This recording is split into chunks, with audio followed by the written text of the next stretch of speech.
Ayun. So, good evening guys. Ngayon po ay Monday, September 29, 2025. So, isang araw na lang. Tapos na naman yung ating September. Pero yung market natin ayaw pa rin. Ayan.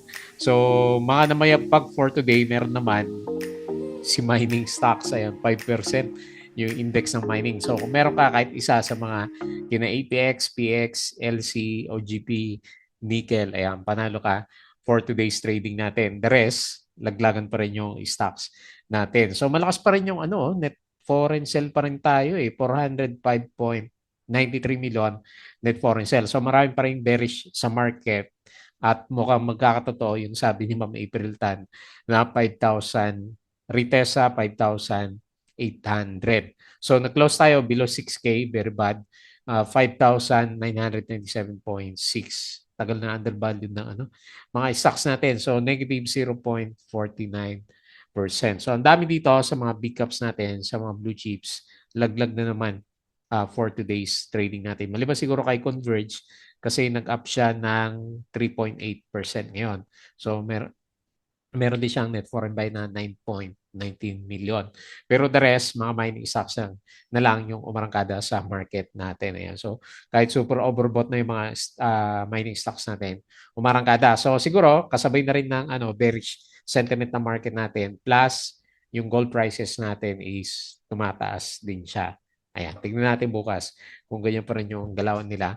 Kasi yung US market, mukhang babawi ngayon yung kanilang mga stocks. Kasi bumagsak yung US stocks from the past nung tama ba? Nung Friday o nung Thursday. Pero bumawi siya nung Friday, di ba? Tapos ngayon, okay ulit yung kanyang futures. O siguro, yung pinaka-isang negative news nila, yung may cartoon na pinost si Donald Trump, kung tama yung nabasa ko kanina, na ang sabi is, ipapire daw niya si Jerome Powell. Ayan, so kaya biglang umakyat yung mga gold prices natin. So anyway, global markets, okay siya. Actually, maganda sa global markets. US stocks, okay nung Friday. Europe, okay din siya. And then ngayon, yung Asian markets, okay din po siya. Tapos dun sa bandang crypto, okay din. Ayan, so dito lang sa mga alaga natin sa stock market. Okay? So, ito yung mga winners natin. Puro winners itong mga nandito sa listahan natin. APX, yung namuna sa listahan natin. Ayan, napakawalan mo din ba si APX? Nag-up siya ng 9.7%. So, hataw na si APX diretso. 34.79 million net foreign buy. Tapos si PX, sumusunod din. Meron siyang lakas din, 5.64%. And meron siyang 16.95 million net foreign buy din. Tapos si Lipanto, ito zero yung net foreign buy pero up din siya, 5.36%. Tapos si Nickel, tigpo 5%. Nickel, up din siya ng 5.03%. Meron siyang 6.74 million net foreign buy, Converge. So up nga siya ng 3.8%. At din si Bloomberry, up din po siya ng 2.93%. 47.09 million net foreign buy. Ayan, mukhang may gustong pumitik dito kay Bloomberry natin. Okay? So, mining stocks po yung winner for today's trading. Disclaimer pa rin sa mga bago sa channel natin, as usual, yung ating review is for education purposes. Lamang po yan, so wag mong gagamitin to as a reason para mag-buy, sell, or hold ng stocks. Meron po kasing risk na involved sa market. Due diligence na lang po, ha? Kung ano yung stocks yung gusto mong bilhin. And then follow mo lang po ako dito sa ating Palami Trader na YouTube channel. Subscribe ka lang para updated ka sa reviews natin. So nasa bad reviews tayo during this time. Or kung gusto mo, join ka din dito sa trading community naman natin. Okay? Yung mga subscribe maraming salamat po dun sa usual viewers. Mga sample reviews natin, company reviews. Mukhang maganda yung balita kay Maynila meron siyang malaking investor na papasok. Profit or loss sa market, mga sample trades, mga basic indicators, ayan, nag-aral ka ba? So, isa lang yung pinupuntahan ng mga stocks natin, maliban kung nandun ka nakababad sa mga mining stocks.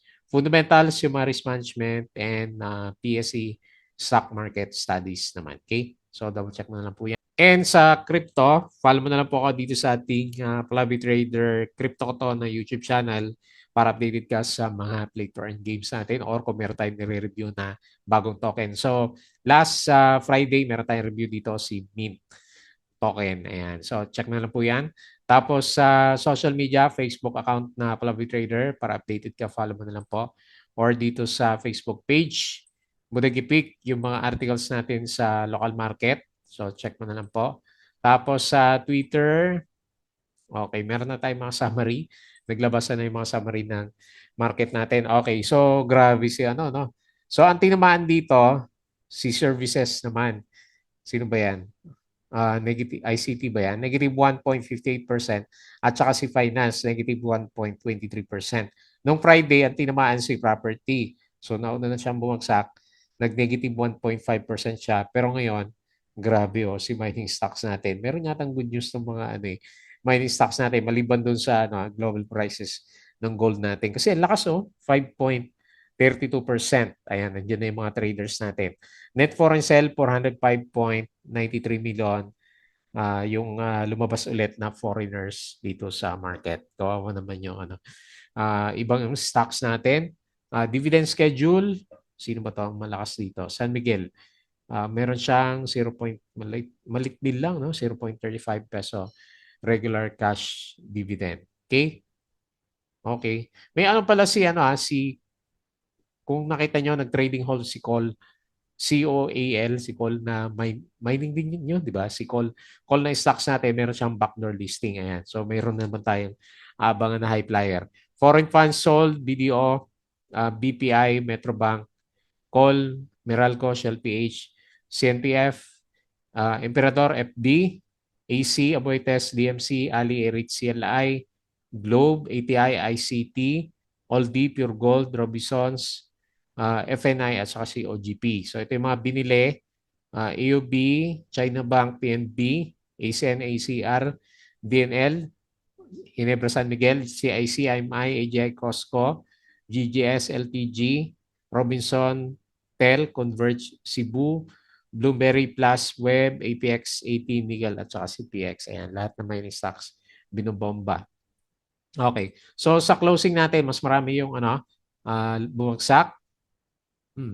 ICT lang yung lumagapak pero negative 1.5 na yung epekto niya sa market natin. ICT minus 2.63%, BDO minus 2.6, C plus minus 2.56%. So mas marami yung laglag. So ngayon ang bumawi si Converge. Tingnan natin yung kanyang price action, gumaganda.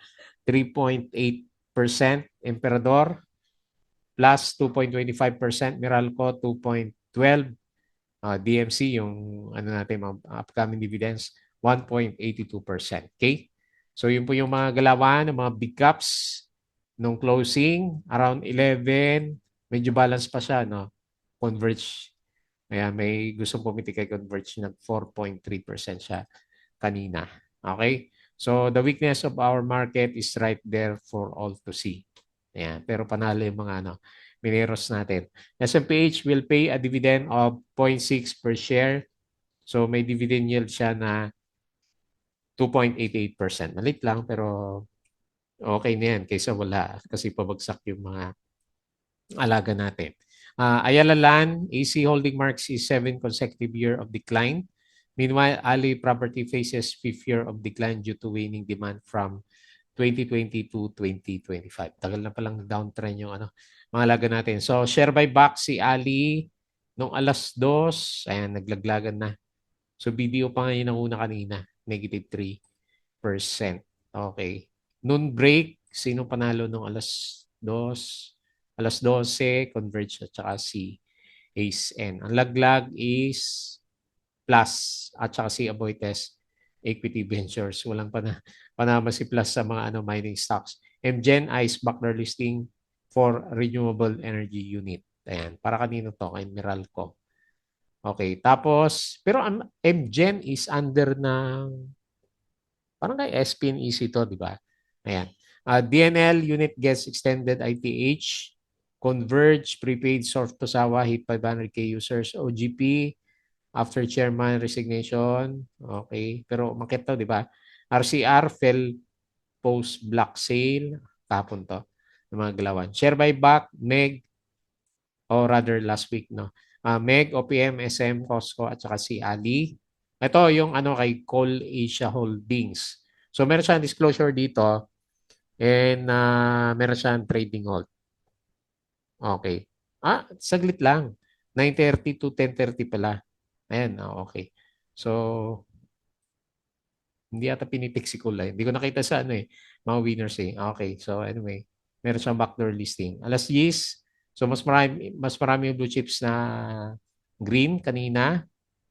O, konti lang yung red kanina sa ano, sa market natin noong umaga. Pero pagdating na alas 12, medyo naglalaglagan na sina Plus. Okay, Converge, ASEAN pa rin yung nauna. Sa market, PH House tender offers ends. So international ba to? No K dates on watch. CSB sells 737 million stake. Okay? So October yung yung kay Maynila doon nakalagay dito kay Mercado. Barkado natin. Los Yutans, PNB Streamlines Unit. May nagsara ulit. Shutters Bahrain Office in major shake-up. Okay. Kasi yung galaw natin last week. Okay. So, panalo, mga minero natin. Patalasas ulit, bago tayong patuloy, yung ating Patreon channel, yung mga gusto ng guide sa trading sa market. Check nyo lang po yung ating Patreon channel. So, mag-start ulit tayo ng cycle by October 1st, 2025. Okay. So, punta tayo dito sa andap-andap na PSC market natin. So, pangalawang linggo na to, diretso 1, 2, 3, 4, 5. Napalaglag yung market. Hopefully, tama si Ma'am April Tan na hanggang 5,800 pa yung galaw ng market. So, may clear sign, may pagka-downtrend yung current trend ng market natin. Ayan.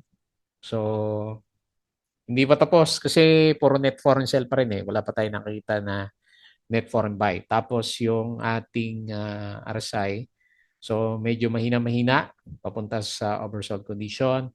Ganon din yung direction ng MACD formation natin. So medyo naudlot ulit yung pag-recover ng kanyang pinaka-price action. So very bad kasi below 6,000, psychological support kasi yung 6,000, nag-close tayo ng 5,997.6. Wala bang himala bukas?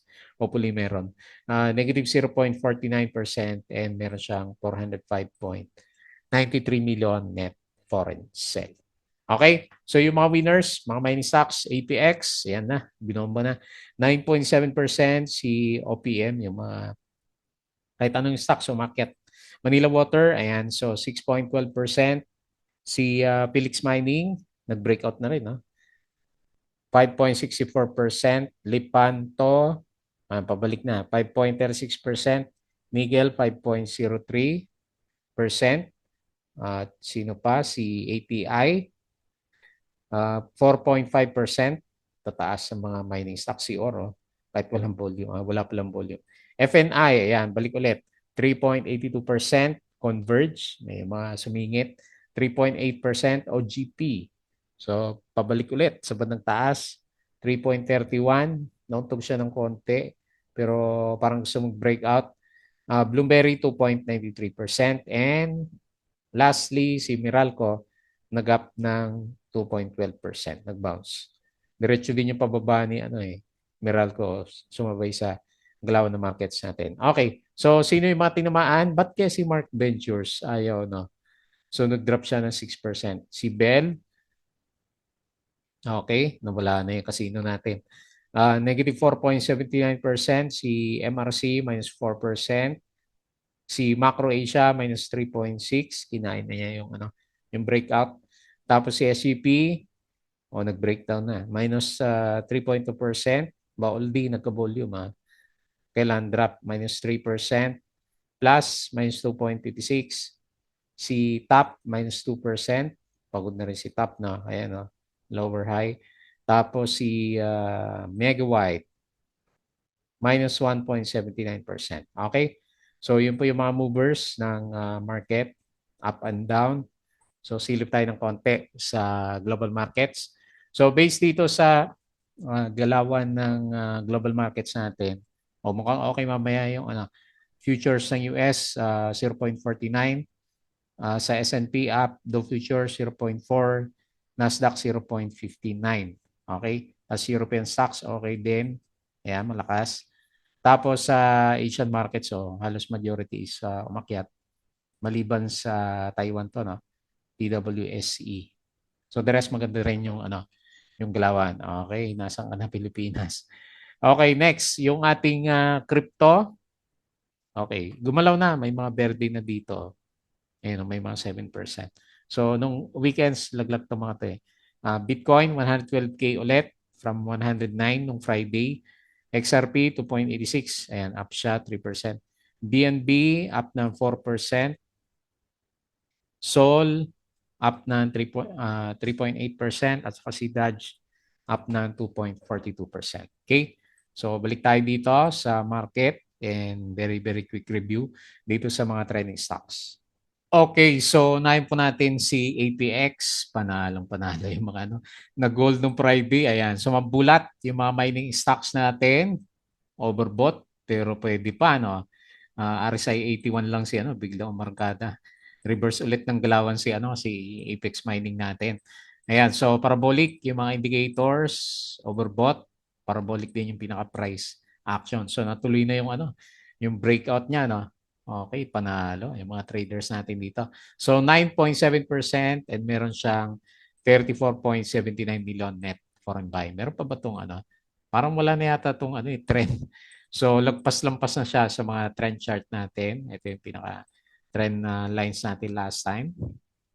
So parabolic na nga, no? So tignan na lang natin sa Fibonacci, yung ating trend-based Fibonacci. So subukan natin 'to. Baka meron siya makita. Ayun. So pwede rin, no? Kailan taas oh. So 12 yung sinasabi ng indicators natin. Wala na ba tayong resistance sa band ng kaliwa? Okay, hanapin natin. Baka meron siya. Wala na, no? All-time high pala itong si APX. Okay, panalo yung mga traders natin. Double digit na siya. So 10.5 nung Friday. Ano ba siya? 9.8 lang siya nung last week na trading natin. Okay. So tanggalin ko to since all-time high sa current position si APX natin. So panalo, no? Kahit ituloy ko to, wala din siyang trend dito sa ng baba. Parabolic na ba to? Wala tayong makuha na trend chart eh. So clone ko to. And then dito sa bandang taas. So yan na lang pinaka-support niya. And then since wala tayong resistance, wala tayong lalagay na resistance dito sa bandang taas. Ayan. Congrats po. Nako, panalo pag puro mining stocks yung nabili mo. Okay? So wala tayong resistance sa bandang taas. Kasi ilan ba yung 14 yata yung sinasabi ng Fibonacci natin sa kanya. Lalo na medyo parabolic na yung price action. Okay? Panalo po yung mga holders ng APX. Next, PX. So isa pa na nag-breakout din. Pero ito, meron siguro to resistance. Alam ko meron siya eh. Ayan, meron siya mga previous resistance na babasagin. Pwede na ba ilagay dito? O, sige, ilagay ko muna dito. Sa 10 pesos din, baka magparehas na tong si APX saka si PX natin na 10 pesos. Okay, sa parabolic din yata yung price action nito eh. Okay, kasi breakout yung yung candle niya. Ayan. O, pwedeng ganyan, di ba? So, pero ang immediate na support nito, mas madali makita. So, nandito sa breakout area niya sa 7.7. Okay? So, dahil dyan, overbought na rin siya. So, nasa RSI 80 yung price action. Kaya lang malaki yung nilalagay ko na range sa kanya kasi kita nyo naman, malakas talaga yung sipa ng mga mining stocks. Huwag lang magkaroon ng biglang pullback bukas, pero parang hindi naman. Kasi yung sentiment na market, ayaw sa generic na mga stocks natin, di ba? Mga blue chips, nandito sa mining stocks natin. Okay? So, 8.24, parang ang laki nga ng price action natin. Tingnan natin kung meron siyang ibibigay sa Fibonacci. Yan, meron. So, ito yung mas malapit sa Fibonacci, pero hindi ko tatanggalin yung trend channel. Okay? So, yan na lang. 9 pesos. Okay. Baka masyadong malayo yung 10 pesos kaagad. So, 8.24 closing, 5.64% up, and 16.95 million net foreign buy. Okay? So, another mining stocks. Magsawa ka sa mining. Lipanto naman ngayon. So, ito, ibabalik natin yung resistance dito sa 0.1963. Tapos, diretso yung trend channel ni Lipanto. Ito, hindi pa masyadong overbought. Kaya lang, kaiba kina, kasi wala siya net foreign buy eh. Si APX saka si PX, meron siya malalakas na net foreign buy. Ito wala. So, 0.17 yung closing, up siya ng 5.36%. So, okay na rin yung mga indicators niya. Yung MACD, hindi pa. Pero sa trend ng market, parang gusto rin umakyat ni Lipanto. Okay, next, nickel. Mukhang magre-reverse yung direction si nickel. So anyway, marami pa siya resistance na babaybayin dito. So magre-retest tayo ng 3.5. Okay. So 3.5, bumalik sa bullishness yung RSI. Yung MACD hindi pa masyadong nakaka-recover yung price action. Ayan, marami pang gagalawan si nickel natin. Pero maganda rin yung sentiment. So 3.34 yung closing, 5% up and 6.74 million net foreign buy. Okay? Ayan. So iba naman ba? Puro mining stocks na. Next, Converge. Ayan. So mukhang maganda makita kay Converge ma-break yung matagal ng downtrend dito sa MA20. MA20 yung pinaka-resistance. Ayan. So bukas natin malalaman kung recovery na ba si Converge kasi pwede niyang balikan to. Ito at saka to. Pag magre-recover talaga yung pinaka-price action niya. Hindi pa masyado malinaw pero parang gusto niya i-try bukas yung MA20 natin. So nasa bear side pa rin yung RSI niya pero nasa recovery stage na yung MACD formation natin. So nag-close 12.56, 3.8% and meron siya 9.19 million net foreign buy. Okay? So at least pa-recover na si Converge. And then lastly, si Bloomberry. So at least may mga ibang stocks na maliban sa mining. Okay, so diretso. And hindi pa siya nakaka-breakout sa MA100. Bukas siguro natin malalaman kung didiretso na bubutasin niya ni Bloom. Kasi meron siyang 47 million na net foreign buy. So malaki yung chance ma-break bukas yung 4 point, ano ba yung pinaka-resistance? Yan eh, 4.2 pinaka-resistance niya. Okay? So 4.22 yung close, 2.93% up, and 47 million net foreign buy. Maganda lahat ng indicators ni Bloomberry. Ayan, nagre-recover na siya, no? So laki na rin ng na-recover niya. So mula dito sa baba, laki eh. Halos 40% na yung binagtas niya, ay binalik ni Bloomberry natin. Okay? So, dun sa mga hawak natin, wala, olats. So, wait na lang tayo ng recovery sa ibang mga stocks. At malakas yung downtrend ng market natin. So, maraming bearish sa market. May tendency na bumagsak pa, mag-retest dito sa oversold condition, lalo na wala masyadong foreign buy si PSE market natin. Kailan kayo magre-recover yung market natin. Ayan. So, very, very bad yung condition niya ngayon. Okay, so yun lang muna yung ating review. Mabilis lang kasi walang masyadong maganda na stocks. Maliban nga, sabi natin kung nandito ako sa mga mining stocks, panalo. Di ba? Ayan. Pero sa iba, majority kasi is laglag yung mga ibang alaga natin. Okay po. So yun na lang muna. Panalo yung mga mining. Bago tayo mag-close, please don't forget to subscribe dito sa ating Palaboy Trader na YouTube channel. Join ka lang sa group guys kung gusto mo ng guide.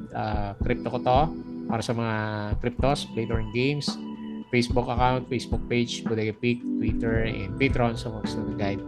Sali lang po kayo dito. Okay? So yun lang. Maraming salamat. Kita ulit tayo bukas.